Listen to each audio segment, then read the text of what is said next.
Sorry, you guys. This connection thing just broke, and I'm so sorry for the people um, who just got like disconnected from our live. I'm trying to see if I can invite him again.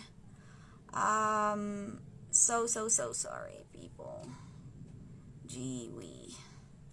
Yeah. Hi, guys. Thank you for waiting. Gracias a todos por volverse a conectar. Algo sucedió con la conexión, creo que fue la mía, así que estoy tratando nuevamente de conectar a Irving con nosotros. Gracias nuevamente por estar. Voy a ver cómo lo... Oh, Jesus. ¿Cómo lo soluciono? Alexa, hi. If you're there, can you let Irving know, please, that I'm trying to get to him, but I haven't been able to again because the connection was lost. I'm trying to invite him again. So guys, thank you so much for your patience because this is playing with me today. Hi, Irving. All right, let me see if I can. Oh, gee. This is crazy. I'm so sorry, you guys. It was the connection. I think my connection broke down and just kicked. I'm sorry. I think No, my it's connection fine. kicked you. I kicked you out, but it was unintentional. So for the people who joined again, thank you so much for being here. Oh, gee, I Sorry was about that. telling Alexa that to help me out. Thank you so much. She's so sweet.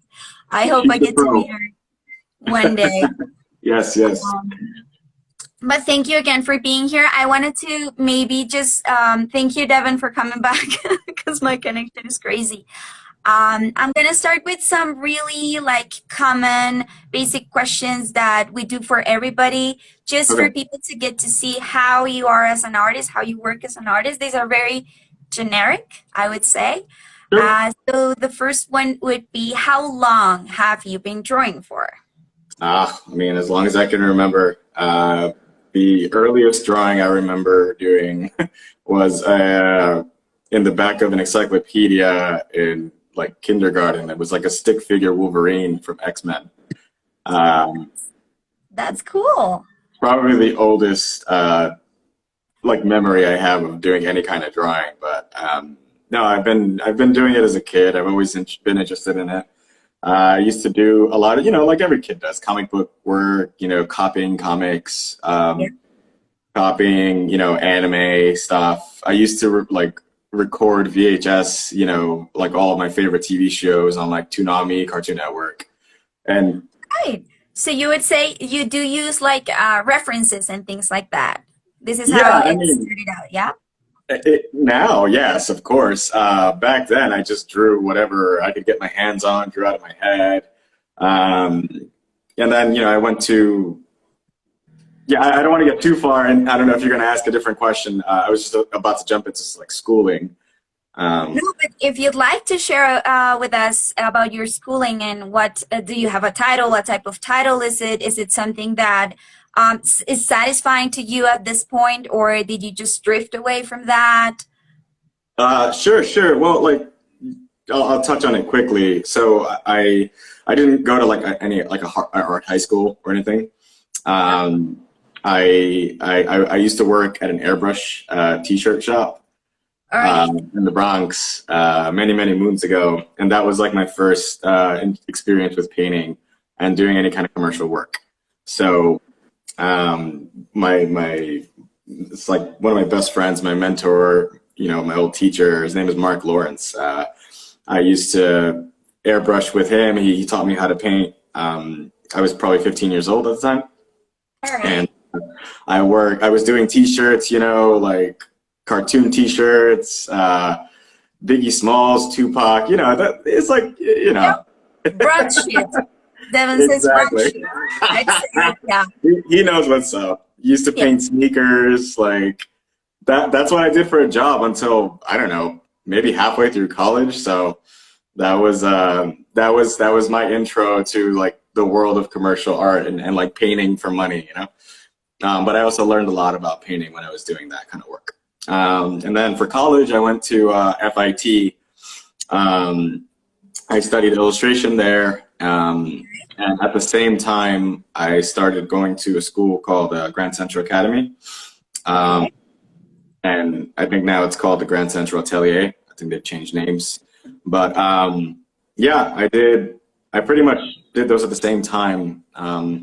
I was doing FIT full time, like illustration degree, All and then right. I was going to school at GCA at nighttime, like for years. And then I did 1 year of the core program at GCA, and that was like very intense, like drawing and painting from the model, doing like cast drawing, cast copies, Yep. some cast painting, and then a little bit of figure painting. I didn't do like the 4 year program, so I'm kind of like a atelier dropout. All right. Well, I mean, if I'm honest with you, most of the atelier dropouts that I know are doing pretty awesome right now. So that's not definitive. Like, you can choose a career, of course, and Yeah. maybe some of us follow through it. But being a dropout, I think, gives a certain quality to the artist that none of the others want. That we have the title thing. I mean, the title thing doesn't do much. I mean, depends on the field of work that you're gonna pursue. But I think that for your particular case, being a dropout turned out pretty well. Not I bad, don't know. not You bad. can't complain right now. You can't complain. No, I'll always have a soft spot in my heart for the academy, and this just like the academic environment is one that I'll always love. It's the heart of my work, I think. Yeah. But yeah, I left out of necessity. I had to work. I had like college loans, and I couldn't stick around for 4 years, 3 more years after college, which is, it's kind of, I joined the core program my senior year of college, so it wouldn't have worked out. I had to start paying off loans, and I just had to get into the industry. So yeah, some days I regret not finishing, but it's okay. I think like having kept at it, made I was able to develop through like my illustration work, and like working in the industry. I started like some figure drawing classes with friends at like I used to work at a game company called High Five Games. We did like weekly figure drawing workshops there. That's Um, awesome. yeah, there were other ways to get model time, Right. time in front of a model, working in a classroom kind of Right. environment. Hey, Gabriel. Yeah, our friend Gabriel is also here. So he's the one responsible for introducing me to you. So thank you Yeah, so yeah. much. Thank you so Shout out to much for that. That was Gabriel. awesome. As you can Wow. tell, Gabriel, we have kept in touch, no problem. So it's good to have you and to have us all together. Sure, I sure. love how Devin's using all these things that sound very alien to me because I'm not from the Bronx, remember? So no silver spoon. It just means that you didn't grow up with like a silver or gold spoon in your mouth as a kid. Yep. Like the kings or queens, right? Yes, exactly. But I So think it definitely. all turned out for the best. For this story that you're telling us, I never would have thought that you started out doing like T-shirts and hats and things like that. Like Yeah, really, long time. yep, 7 years. yep. But your spectrum of work is really broad, and that also surprised me a lot because from what I've seen or what I had seen before, I saw your figurative work, model work, very academic, very, I would say, European type of school work, which is, I mean, guys, if you haven't checked it out, I beg you to go do it right after the interview is over because you're gonna miss out on something pretty amazing. This guy skills is just out of You're too my kind. yeah, it's You're very amazing. kind. I still But got a long way to go. nah, I think we all do, but you take it so humbly and you're so just so cool about it. You're not one of these superstar artists that doesn't text back or something like that Hey, because that listen, I happens. used to be that guy reaching out to people and I would never get an answer. So, I mean, the fact Imagine that people even ask to do anything or talk or chat or just for any advice is kind of like, okay, that's pretty awesome. So, help out where I can. Yeah, and this is great because of course I had the privilege to get to know you in person, and that's why I know your work. But many people here, if they don't have social networks or are not very user friendly in that way, they don't like the Instagram or whatever it is, they don't get to see what you do. And one of the things that I like to come out of this interviews or things is people to get to know other artists, current artists, artists who are working right now, because it's also beautiful when you go to the museum, right? And you just sigh in front of these big masterpieces, but you don't know if this person maybe was broke, didn't have a penny, right? We need to support artists. We need to make this more visible. And I think in this pandemic times, this is so important. What this type of people like you are providing, because it's not only entertainment, right? That's part of it, but I think creating this type of community where we can share who the person behind the work is, how did you start, if you had struggles, this sort of thing is important, I think, because it's not all being up there like, yeah, I do this, then this and that, and I work for this company now. But the journey to get there is also part of who you are. And that's why it's so important for me to have you today, because of course I get to see the other side, the starting point of Irving, and how you, as the person that you are so open to share that with us. So thank you for the opportunity.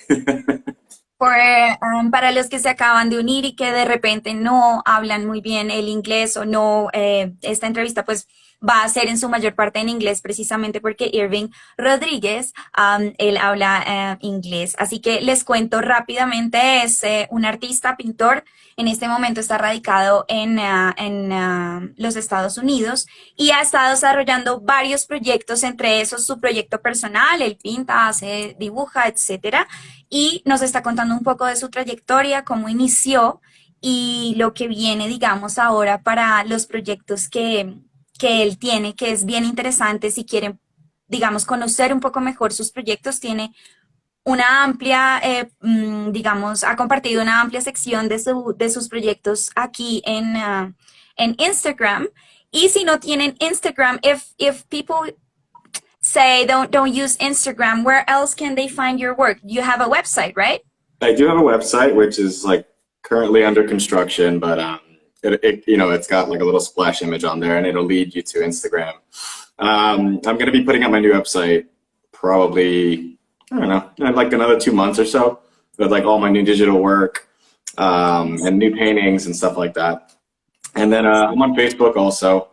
I put my work up on there, but Instagram is a little more like dedicated to the painting stuff, So if you guys don't use Instagram, go to his Facebook, or you can visit his website, irvinrodriguez.com, right? Yep. It's so easy. I mean, you make it easy for people. Now, I wanted to ask you a little bit about, in terms of topics, what do you like to draw more for your personal work? Like, what is the thing that you enjoy doing the most? What is the topics that you like to touch when you're drawing? What are these? Well, my personal work right now, I guess I figurative painting is just kind of where it's at for me, where it's been for a while, and I think where it's going to continue to go for a little while. I'm exploring like this series of paintings. You'll notice like these balloon motifs in the paintings. Hey, Colby. Yep. Friends are joining in. Saw my brother there earlier. I love that you guys are joining in, because this is such a great chance to get to talk to this guy who's a little bit shy at times. So a bit. Yeah, I'm exploring like this series of balloon paintings, which is kind of inspired. It is inspired by it was like my first Sunday in Bogota when I was visiting for a workshop, and I saw like this older gentleman in I forget the name of the plaza.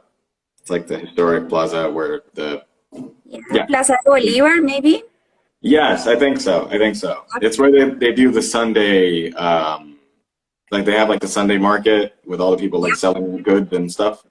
Yep. Yeah, I saw this older man it's like really old, probably like pushing 80, and he was selling balloons, and he was carrying so many of them. It looks like he was gonna get like, he looks like he was gonna fly away. He just looked really like frail, and just kind of made me think about like my own life, and just kind of, it just sent me down this spiral of thoughts, and that's, part of what inspired me to start this new series of painting. Um, so that's a lot. I'm developing that series for an exhibition coming up later this fall, uh, Yeah. along with other paintings that I haven't shown just yet. But yeah, that's kind of where my personal work is heading, and you know that's one of them there. That's the one that started off the whole series. Um, and then I'm doing a lot of sketchbook, studies of my sketchbook for these paintings, and based on, um, themes in the work. Um, so that's kind of where my personal work is heading. I'm also doing a bit of printmaking. I'm going to be doing some etching, like starting this month. Yeah. I've done a little bit of lithography, stone litho. I used to go to the Art Students League here in New York, kind of just part-time for some continuing studies. And yeah, so I'm going to be doing some etching this year. I've got an exhibition coming up in October, and then Wow. um, doing a bunch of sketchbook stuff, drawings, paintings, and etchings, and possibly some watercolor work for that exhibition. So there's a lot cooking. So you're Um, busy. I mean, right now it looks like there's no a free time for Irving then. very little. This year's going to be nuts. It's good that we're in a pandemic because I'm forced to just stay home. I know. And it was so kind of you because I know you're busy, but you took this time during a Saturday, just starting at the year to just join us. And I really appreciate that because of course you're super busy, and also pandemic times are not the best sometimes to coincide with people to just, it's so hard because of schedule. You're in a different time zone, I'm guessing, uh, from from you, no. It's no? like maybe 1 hour difference. I don't know. All right, it's not that bad. It's not that bad. I also wanted to show this one right here because I know we recognize this guy if he's still Uh, there. Good one. You're, yep. This is oil on linen, or That normally one's what type of, on Dibond. It's an aluminum panel. Um, okay. and I've been doing more and more paintings on aluminum. Hey, Eugene. um, I've been doing more paintings on aluminum panel for different reasons. But yeah, that was one of my first paintings on aluminum, and it's a really like durable, beautiful surface to work on. That's Um, cool. I would say anything like under 30 by 40. I'm doing more aluminum painting now on panel, and then anything like 30 by 40 and bigger, I try to do on canvas, linen. I'm still not done with like working on canvas. I really love it. Just like that drum, sturdy. I mean, it's a lot less sturdy than a pedal, but it just kind of like speaks back. It kind of fights back when you're painting on it. That canvas springs back like a drum. Um, and it's just the original surface. Yep. And this is, I mean, this is the thing that we learn at the beginning when we start, and it kind of sticks, I think, in a Right, way.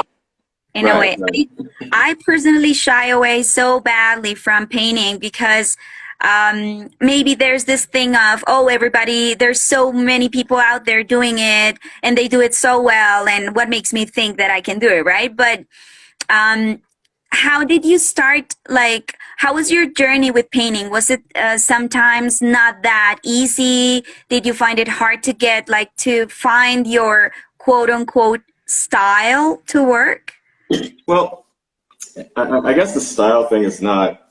I don't know if I've ever really had a style. I guess if you could consider like realist painting a style, that's fine. I don't. I guess it's just like a very natural way for me to paint, and it's something I've always gravitated towards. It's Yeah. just, representing like the figure or painting, just making something look like something. I know that sounds ridiculous, but it's like that in itself is a challenge. And once you get enough skill in realistic painting, Yeah. at that point it's about, it's just kind of, for me, it's like playing jazz with it, like where can I insert more of my voice into this thing, and where can I add a little bit more, like, I don't know, just more, I guess, style, for lack of a better term. But Yeah. yeah, I've always been I always gravitated towards realist painting. I went to the Met very young, here in New York, the Metropolitan Museum of Art. Yeah. That was a huge influence early on, and I kind of never wanted to do any other kind of painting. If anything, I've just always wanted to mix, other styles into a realist, figurative, look, and feel. So yeah, it's kind of always been the same interest for me since very young. In college, I veered a little because it was an illustration program, so we had all these other things, being taught to us, and comics and other like styles, editorial illustration. So there was a bit of style play during college, but for the most part, I kind of stayed on this path, pretty intensely, like all my life. Yeah. So there's definitely a development of your skill, of course, and then you can just make it your own. And I think that's part of the artist's most important process, is to get to know who you are besides the skill, right? Because of course, we can all kind of try and learn how to do this, copy and make something look like something, like you say, but not everybody can, have this, as our friend Herman also said the other day, a devotion to the craft, and like this interest, this real interest in what this is, what am I talking about, what am I trying to say with this painting or this drawing. I wanted to ask you also, how do you choose the people that you want to draw? How is it that you come to the realization that, hey, I find this person interesting, I want to draw her, because what is that draws you to somebody particularly to draw them? Well, I think early on it was very much, who was available in class, who, what model was posing. It was Right. not so much of a personal approach to it. Yep. I think that changed over the years, and as I started to develop my own paintings, more and more of the people that I paint are, closer to me, my partner, family, friends. It's not that often that I work with just a model that I don't know. All right. And at this point, there's usually a reason, if so. Yep. Like I want to start doing paintings with models who are perhaps of like different body types, start Yep. having a bit more representation of different body types in figurative painting, which is, usually you see a very beautiful, slender, in shape body, Yeah. and Naturally. I'd like to maybe change that a bit, for no other reason than I just want to see it done. I want to see a painting of a very large woman or a very large man, painted with the skill of something you would see in a museum, of a woman who's usually very slender and glorified. Like that kind of beauty standard is what, has been perpetuated for so long in art history. And, I try to paint a lot of people of color, as a person of color myself, Yep. a painter of color myself. I want to see people that look like me in this kind of painting, more And and more in museums. this is so In the years to important come. what you're saying, like representing other types of people outside these beauty ideals that have been sold to us. And of course, here are some, I love the sketches that you've been doing, or preliminary drawings that you're doing on your sketchbook, and then they turn into something like this, which, hey, it looks so like boom, boom, but just go into it. And what you're saying about representing other body types and just showing other types of people. That's so important, particularly for young people today, to kind of realize, hey, this is not the only option of person that you have to be. You don't have to be whitewashed. You don't have to be super slender, right? There's many different types of people and body types, like you were saying. And that representation, I think, it's not that it's lacking. It's just more people like you are getting to it, and it's so nice, so nice. Guys, I don't mean to brag, but hey, like, this is me in his sketchbook. Like, I can die so happy right now because I'm there. And I loved how, because that was so random, the day that you chose to do this, I was having like a harsh day, and I was just making bad faces in front of the camera and just like, telling everybody to F off, right? And then you chose this image and you made it into something that I absolutely adore. Like, I don't think about that day as a bad thing anymore. I'm like, yeah, Irvin drew me. Like, nothing bad can come out of this. This is so good. Well, thank you for the permission to draw from it, and there's more coming soon. Yeah, I'm so glad that collaborate with you, and thank you for posing for me. I'm happy because to do it, because of course I respect your work first of all, but I do in a way, and that's so important for girls like me or women like me who have modeled for either artists, painters, photographers, and is to trust the person. Yes. In a way. So if I don't trust the person, of course, I'm not going to be posing for them or allowing myself to be taken pictures of and things like that. But you made that process so respectful and so intelligent, and you make it, as I think personally, it is supposed to be, because it is a communion and it is a relation in two parts. Like, you and I were interacting, even though we're not in the same room, right? Because so causes some tension sometimes. But in my particular case, I was very happy to collaborate just because I respect what you do, but I also trust you as a man, and I think you're a very respectful man and a very clear person. You're not shady at all when it comes to your work. You don't, because it happens, and I understand the human body causes, I would say, questions and things like that, but your approach is so real, I would say. So you guys, it comes from a genuine place, and it's for me, it's just the body is inspiring, and to be able to collaborate with someone, collaborate with a model, whoever, male, female, whatever, I mean, it could be a dog that inspires you to just draw or paint. But just to have that, trust from someone is very important, and to deliver on that and be as crystal clear communicator is very important, and make the person feel comfortable in their participation, absolutely, of your work and collaboration.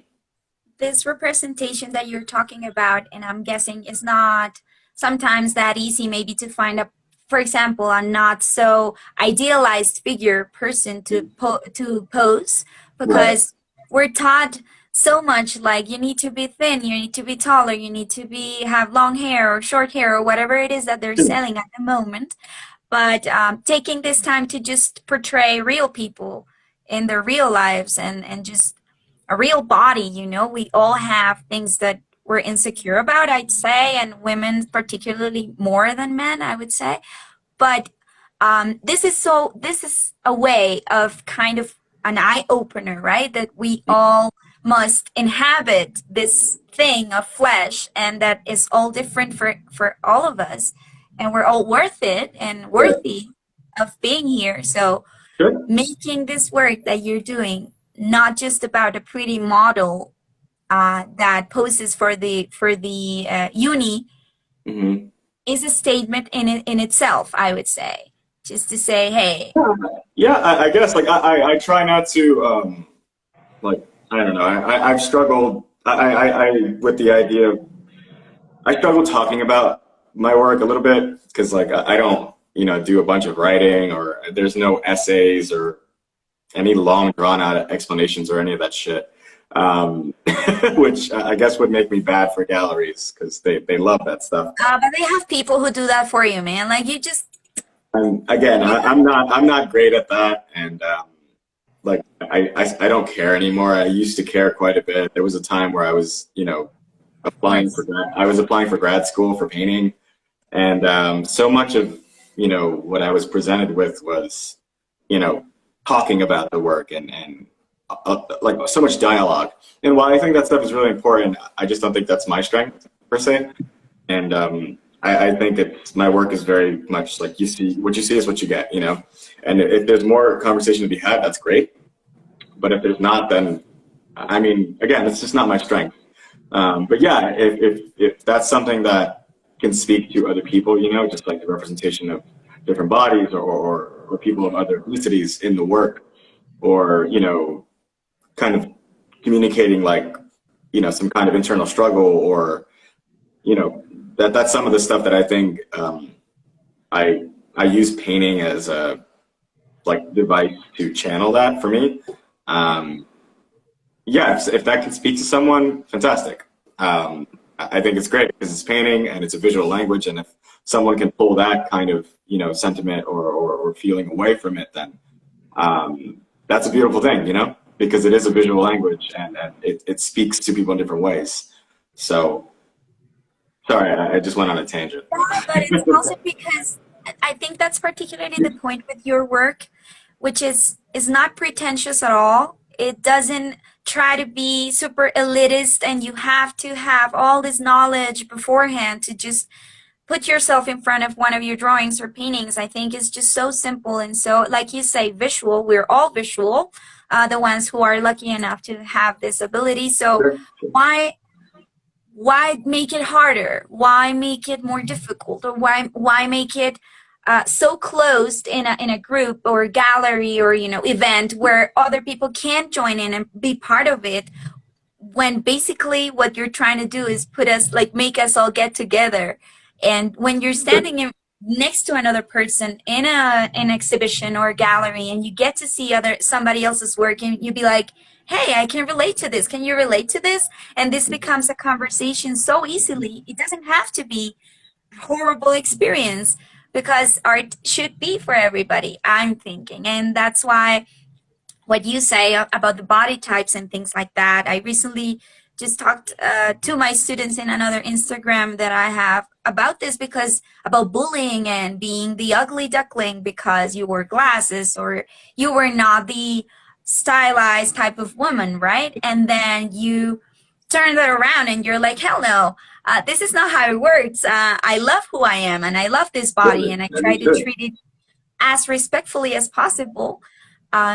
So for you guys as artists to just put your voice out there and put these images out there of real people like your partner and things that you share that are so intimate to your life, but also you're like, hey, I'm a real guy, right? I have a girlfriend and a fiance and I have a life and I like dogs and I like balloons, and balloons inspire me because I thought this guy was kind of gonna fly up, and all the stories that are behind how the art is supposed to be, like this reflection of who we are, not necessarily something so complex as sometimes galleries, curators, and exhibitions make it seem, right?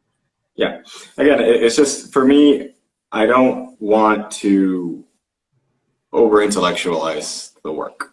And I've been to a lot of galleries and a lot of museums where, and maybe this is just my own, like maybe I'm not seeing it, maybe it's going over my head. But there's a lot of times when I'm looking at the work, I think we're having, and I don't get it. I don't get it. And there's a lot of writing, and there's a lot more writing than there is substance on the canvas. And again, to each his own, you know.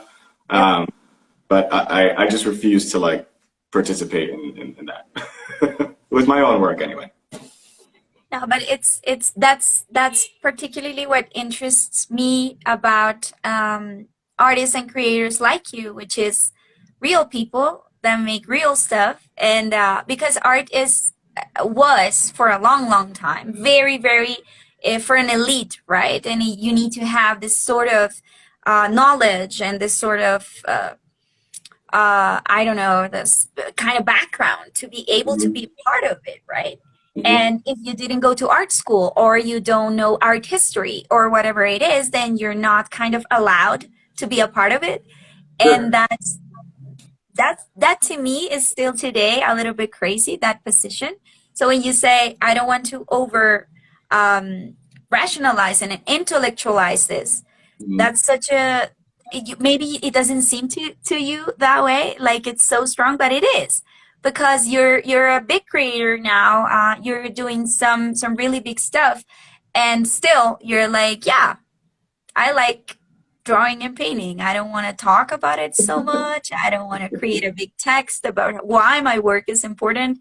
It's important because I'm here, I'm alive, I'm doing it, and that's it. If other people want to theorize around it, be my guest, but that's not my strength. And I think that Sure. puts you in a position where the other person is like, hey, I like this guy. This is easy. I can just check a drawing and that's fine. And maybe he can give me a tip about how to make it look like this or Sure. whatever. Again, it's an accessibility thing, you know. I grew up very poor, and like I for a long time felt like I couldn't participate in, you know, I didn't imagine ever showing in a gallery or, you know, doing the kind of work that I do now for clients. And you know, not having access to like the top flight schools or, you know, showing in certain kinds of institutions or galleries and not even knowing the first step of participating in this kind of stuff. It's all about access and like, you know, breaking down those walls that kids, you know, like my younger self didn't really understand that, you know, this is a possibility for you. Totally. Um, I just feel like with hard work, anybody could do this kind of thing. You know, you can do this career if you work your ass off. And that's really what it comes down to. And that's why I love like realist painting so much. Yeah. Um, there is like this, you know, like athletic sort of quality to it where it's like, you know, if you work out, you get really strong, or you run and you practice your technique and all these things, like you can be really good. Yeah. What I don't think can be taught so much is like your voice, you know. I think that comes from you and the conversations you have with your peers and just your own experiences, and that I don't that's a little trickier. That's a little more nebulous, and I'm not sure that that can be taught, but you know, you can be influenced at least. But anyone can do it with enough. Like anyone can learn to draw. Anyone can learn to paint with enough hours, you know, at the easel or enough like workshops or enough like online, you know, Tutoring, classes. whatever it is, yeah, you want to Yeah, do. you don't even need to go to like get a 4 year degree anymore. You know, not that I mean that's great, but you can learn through Patreon, Gumroad, any one of these like online schools that you can. You know, people are selling classes for you know nothing, lunch money, $10, $20 for like an online workshop. And again, all you need is like some interest, a couple good books, you know, and some online education, and then after that, it's all on you. You know. Yeah. And definitely then it turns into something that is your own responsibility. It's not Sure. only getting the title if you want it, but how you're gonna move forward, right? Mhm. From there. Right. I'm so glad our friend Cocodrilo joined in. She was our last guest, Maribel, Ah, and she actually left a question for you. oh, Uh, cool. yeah, because I asked her, hey, you want to leave a question for our next guest? And she was like, yeah, I have one. And the question was, how do you take praise on your work? How is it for you to receive all the good stuff, all the good comments and things? And how, because sometimes for artists, that's not that easy, right, to come about. And depends on where you're standing. Maybe you don't take it so well, because when somebody praises you, you're like, really? Are you sure you like this? I'm not sure I like it, right? You're doubting yourself. So how is it for you when you receive praise and you get you're applauded for your work? Um, Was it hard? it's no, I mean it's again, it's always like very kind of people to participate in like the viewing and the enjoyment of your work. And again, if somebody can learn something from whatever I'm doing, or if they like the painting, that's great, you know. I think we live in like this weird time of social media where everything is you know, like we're Yeah. so easily influenced and I mean, not easily. I can't speak for everyone. You know, at the beginning of like the social media thing, I was 7, 8 years ago. You know, I was a bit more impressionable. You know, like Yep. 23 years old or something. So I would at time like back then, you know, whatever got a lot of likes or comments or things like that, you would take that. Oh, this is a good painting, Yep. right? Or if I experimented and I posted something and it wasn't so well received, it could be communicated as bad, right? But that's not true. It's so tricky with social media now. I think it could be really dangerous because it can, it can sway your decision making in your own work, and then you can get stuck making work for social media. And I just think that's a really dangerous place for a creative person and for your development, because you could get stuck doing the same kind of work, posting the same kind of stuff, because you get constant information, a Yep. confirmation that this is good. Do more of this, and I think you see that a lot now. And again, it's if that's what you want to do. I I And like I like it's to almost like you're letting other people decide for you. and right. And I think that social media is not super great for like evolution, because sometimes it could be really poorly received. And then what do if you're impressionable and you take that stuff to heart, then maybe it won't be so great for you. But Yep. again, I mean, to each his own with that. Praise is a tricky thing, because if something gets too much praise, it could lead you to want to make a lot more of that same thing, and then you never change, and you do Yep. the same thing over and over again, and you kind of become a little bit formulaic. But again, that's a big question. That's like that's a broad. That's a whole conversation. Yep. A whole other conversation. But hey, Maribel, if you're still there, I think you're one of the people who doesn't take this likes and social media stuff as seriously as others, and that's also so important for your work because you're developing what in another, I mean, in real life, which Mhm. is so crazy, right? Because we're so used to at this point to this virtual reality where everything that's below something K is not worth it. Not good. And exactly, it's not good, or it's because it's not viral, right? Yeah. I just started to get into the whole TikTok thing just to understand it with my niece, and I was like, what are you learning from it? Like, I get it, it's fun and it's funny and whatever, but what are you getting from this? Yeah, You're it's feeling, entertaining. Like I'm not. I want to be careful here because I don't want to like poo-poo. Um, yep. if you want to do this thing a certain way, and that's fine. I think for me, like I'm not ideal for the social media thing. Yep. I'm notoriously slow, and a lot of the times I'm doing client work that I can't share because it's Yep. signed under non-disclosure agreement, NDAs. So I can't. I finished those Star Wars paintings, for example, last March, and I was just able to show them.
Oh, Jeezy, ok.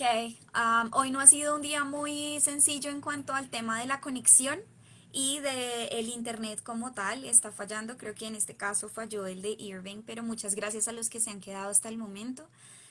Mientras él se puede volver a unir, quería como recapitular un poco acerca de lo que hicimos hoy. Estuvimos conversando con Irvin Rodriguez.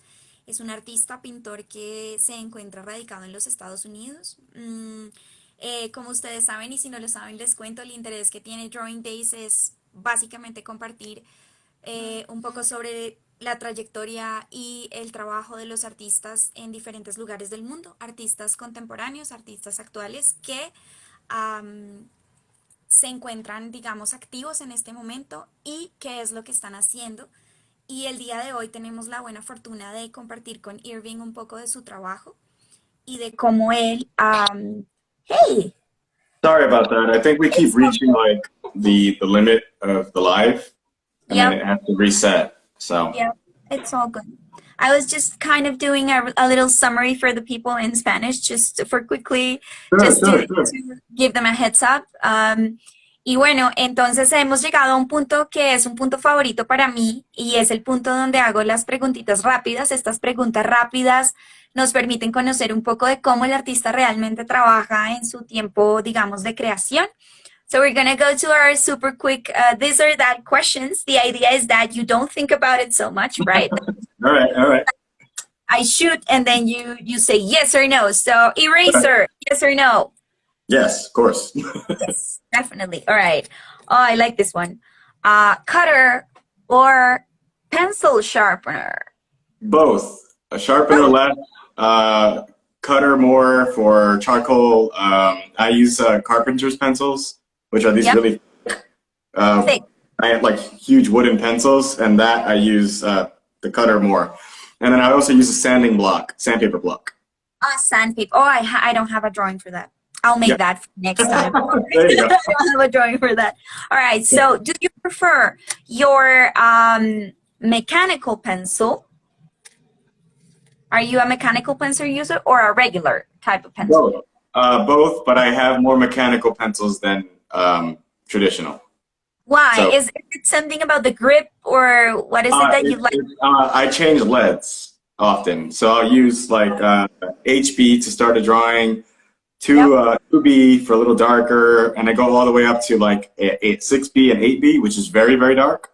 Yep. So I like to have that lead on different holders, so I can just grab it and sharpen it, and it's much easier. Also, it's a bit more sturdy than like a wooden pencil. I think they break a little easier. I can like be a little rough. Maybe you have a stronger hand than us girls in a way. So, yep, mechanical pencil for you. All right, this one is pretty interesting because before the live, I would have said analog, but you're also doing some digital stuff. So, both. I'm very much 50-50. I'm two people, two different people sometimes. All right, so both analog and digital work for you. Yes. Yeah. All right, so sketchbook, yes or no? Yeah. I could do more, but yes. I could You're be not better. much of a sketchbook creator. I don't know because you don't have the I am. time. I just don't get to do it that often, as often as I would like. Yeah, for leisure time is very scarce right now. So. Yeah. All right, this one is a little ambiguous, and I like it because everybody responds differently. So, big or small? The longer. Long tip. Yeah, that's kind of like I learned that when I was at the academy. You can get like a really, really sharp like tip when you're working. Yep. And it just kind of became a habit. I don't sharpen the pencil that much anymore, like I used to back at the academy for like cast drawings or things like that. Yeah. That kind of tip is very common. Yeah. But yes, I still sharpen. I still pull the lead very, very far from the pencil. It's kind of a habit thing. You can poke somebody's eye out with this. So this can be a weapon for creating and this Very dangerous. true. All right. Oh, this one is also interesting because I'm not too sure. But color or black and white? What do you mean? Like grisaille? for drawing or creating, you prefer black and white type of things or color all the way? That's tough because drawing is mostly for me black and white, and then so I would say 50-50. 50. So you're very even. You're very like Solomonic about it, having half. It doesn't balance. So if you're not much, I'm guessing you're not gonna be much of espresso type of person. You'd like a regular latte, milk and coffee. Espresso? Yeah. No, yeah. Oh, it's there. Oh, you do. Yeah. Espresso all the way. Very cool. That's surprising. Let me tell you that. All right, this one I don't know what to make of it because I didn't get to know you that well, so I don't know. But do you play or have music playing while you're working? Always. Music or podcast. I like. If it's music, podcast. what type of music do you have? Do you have like a playlist or is whatever it is on the radio or? I listen to like a lot of like instrumental work, like without lyrics. All right. But you know, I'm all over the map with music. It's a weird, like I love a lot of movie soundtracks. Yep. God, I'm like drawing a blank right now. I love like Tom York, Tracy Chapman. I mean, I'm a huge hip hop head. I grew up in the Bronx. That You can't not be. that never goes away.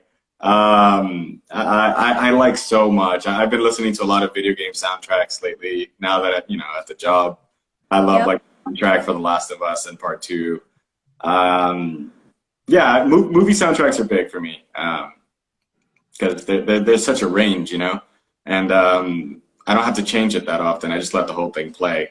It's like less distracting, or Alexa singing. So. Oh, I love that. So, Alexa, thank you so much for being here today and supporting your loving partner and supporting us. Alexa, if you guys don't know, is an amazing musician. I have checked her out.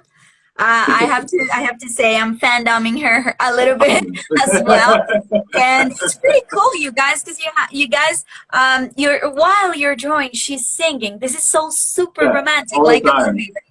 It's like I get free concerts all the time. Oh, that's so long. You're lucky, man. You're lucky. I can't sing for my life.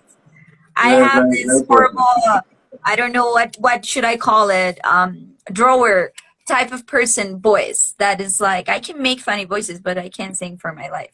Like, you're in luck, my man. All right, this one, I think we figured it out a little bit before, but references, yes or no? Yeah, very important. I shoot all my own reference for the most part. For my commercial stuff, I use a little bit more, Google reference. Yep. But for my paintings and like drawing, any of my personal work, almost like 99, like rarely do I use a reference from someone else. Like if I see something like, you'll post a live or like you shared some photos with me to draw, like that's the time I'll use, reference from someone else. But for the most part, I shoot all of it and like kind of design, especially with the balloon paintings lately, it's been like, it's a whole photo shoot day, Oh, of course. Because I have to go buy all these props and, if we're going outside, we shoot on location, or if we shoot here in the studio, I have to set up the lighting. It's kind of it's a lot of fun, but it is a lot of work to get the right reference. And a lot of the painting, for me anyway, is like being decided and designed in the reference like photo shoot. So that part is really important. I take that pretty seriously. That helps you kind of prepare. That's like a kind of your storyboard for creating your painting is just beforehand you create. Yeah. Like a lot of times I'll just sketch, I'll sketch either digitally or on paper, just it's like some rough ideas, some thumbnails. But after that, the painting is more or less like, I know what I want to do with it. And I'm able to just, hire a model or bring in a friend, or Alexa's been posing for a lot of paintings in recent years. So I'm able to just, design on the spot while I'm shooting the reference. And a lot of it's nice because you get to like play with lighting and sometimes you have happy accidents and you'll you'll come up with something that you weren't planning for, and a lot of paintings happen that way. They're just kind of unplanned. I kind of I know what I want to do when I go in, but by the end of it, I come out with something else, and that's it's nice. It's serendipitous, you know. Cool. And this is our last one. Daytime or nighttime? I'm gonna do that like that. Man, I don't know, because like sometimes I start early, and then sometimes I'll start, in the afternoon, and I'll finish late. So I don't know, all day. all day, morning and nighttime. Okay. What I don't do anymore is I used to paint like late into the night. Yep. And I'm old now. I can't do that shit anymore. We're all getting a little bit older, trust me, and of course it becomes a little bit harder to stay awake. I don't paint tired anymore either. I used to like paint late and paint like tired and do energy drinks when I was in college. I can't paint tired. I just make like really poor decisions, and then in the morning you look at your painting and it's like, what the fuck? Like, what did I do? Yeah. Our friend Herman Tejes, who you already know as well, is saying hi. I love how all these amazing people are joining in, because I'm so happy this is taken on, and this is such a great possibility, at least for me, to get to talk to you a little bit, because since you left, we have chatted a little bit, but it's not like this. And I never did properly interview you because, of course, we were not doing this, right? But it's so good to get to know a little bit about who you are, what your work is about. I also wanted to ask you if you have like a favorite type of pencil that you... I like the just either a Stadler. It's the mechanical lead holder. Pencil? Yeah, I just think it's the most like practical, usable for me. It's like you get a lead pack, you get a Stadler, it lasts forever, and then you just need a sharpener. It's very hassle-free and, like headache-free. I just kind of, like, I don't want the materials to get in the way so much of the work. Materials are so important. I can't stress that enough, but yeah, I like when they're not, cumbersome and getting in the way, whereas like they interrupt like the flow, because that flow is really important. And if you can work with materials that are kind of free of headache, for me anyway, that's probably the best. So the mechanical pencil for sure. Would recommend the mechanical pencil. I mean, for me, if you don't want headache, then yes. It's good to know, because then when you give it a try, you're like, oh, hey, this guy, yeah, he was right. Or maybe he wasn't. I mean, it depends. It all depends. Do you have any final recommendations, tips, anything that you'd like to share for people who are beginning or for people who are already on this journey? Other than what you have said before about your own voice and how important that is? Try everything. A lot of people just do at least what they show on social. They show a lot of the same or do a lot of the same. I don't know what they actually do, but if you're gonna just try everything, try printmaking, try digital, try sculpting, do everything, because you never know like what you'd be great at and what you might like more, So often we're not exposed, to, materials and other methods of painting, drawing, and sculpting, expressing ourselves. So just try everything. I think, it can serve everyone. Just dabble a little bit more. All right, cool. I'm gonna leave this one to you. Maybe you want to text me later about it, but if you have it on the top of your head, that's also awesome. For the next person that will be joining us, what would be the question that you'd like to leave for this other artist or creator? Oh, easy. Where do you see yourself in 10 years? Where do you see yourself in 10 years? All right. Where do you see yourself in 10 years, Mr. Rodriguez? Probably on the West Coast. I'm going to be moving to California soon. So That's going to be, I've never lived anywhere else outside of the New York area. So that's Yeah. going to be a big game changer for us here. And yeah, there's a lot of community out there. There's a lot of artists, a lot of studios. Yeah, we'll see. It's gonna be a huge difference. There's a lot of talent on the West Coast, a lot of talent, and definitely looking forward to connecting with a lot of the community out there, learning from those people, and hopefully participating in it. So, yeah. Cool. So on the West Coast. And if this pandemic ever allows us, I hope that you get the chance to come back. And if not, for us to meet again personally somewhere Yeah, else in the yeah. world, that would be so cool. Yes, Because I would love to go back to come back to Bogota for sure to do there's some a lot to of people visit here that or teach or whatever. Yeah, that'd be cool. there's a lot of people here that of course are keeping their tabs on you and that are looking forward to seeing you again. I'm one of them. So if that Aw. ever to happen, and of course if you want to bring Alexa, we would have our Yeah, own. yeah, she'll come back. She'll come back. That would be awesome. Yeah, And I miss the gang. I miss everybody at Jacinto's Uno and Blank. The good people, good crew. awesome. And well, before we wrap this up, I wanted to tell you again and thank you again for taking the invite and for taking a little bit of your free time to be here with me today to talk and share about your work. As usual, I will be linking Irving's Instagram and his webpage down below when the interview is over so you guys can check him out and really just allow yourself to be a little bit amazed about what this guy is capable of doing because no, truly, I had no idea you did digital and I had no idea about the type of work that you do. We all love Irvin. Man, you have like a really big fandom down here. You need to come Got back. those being silly. So if it's ever a possibility for us to get together again, I would love that. And of course with Herman and everybody else, that would be so Yeah, cool. yeah, I'll be down there eventually. Just hopefully let the COVID thing pass. Or whatever needs to happen with this. I But in know, the I know. meantime, keep up your good work. Thank you so For much for having me. I joining really me. appreciate it.